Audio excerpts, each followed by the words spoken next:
Meanwhile, the Albanese government's economic policies continue to fall to bits. Inflation is rising again, and the International Money Fund this week singled out Australia for facing drawn-out and persistent inflation for a while yet. The Federal Treasury now says the government's plan to build 1.2 million homes in 5 years is going to fall short, big surprise, and cost $3.8 billion more than estimated. But the government's craziest, the most expensive plan to run the economy on wind and solar power is sliding deeper into chaos. This week's sign of trouble? The giant Eraring coal-fired power station in New South Wales that was meant to shut last year has had to be extended yet again, this time to 2029, because of the wind and solar power that was meant to replace it cannot guarantee secure and stable power. And New South Wales faced blackouts if Eraring went offline. The problem is there, what we saw in Spain, of course, with the whole country blacked out.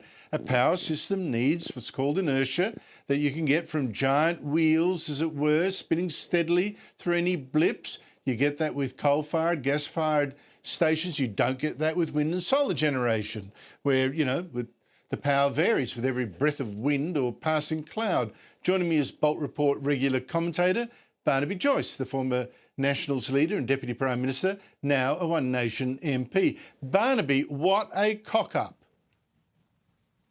It is a fiasco, total fiasco, Andrew. And what you say is so completely correct. Physics is winning this argument.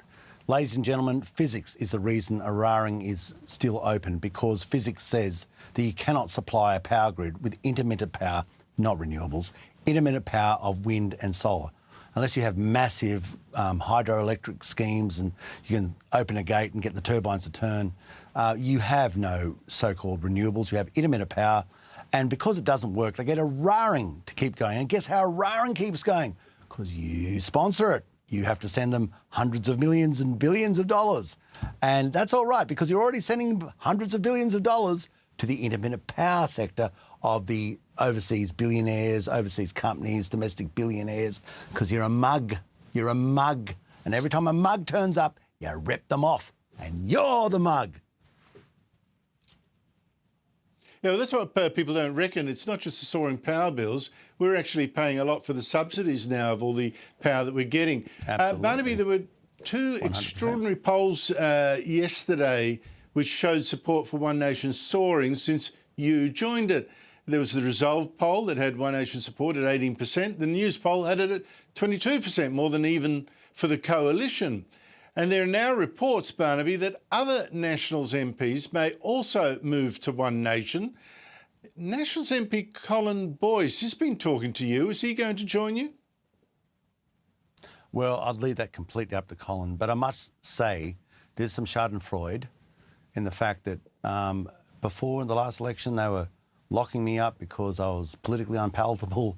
Now it's an existential threat because One Nation's polling is actually beyond the coalition's polling. So I get a little bit of glee out of that.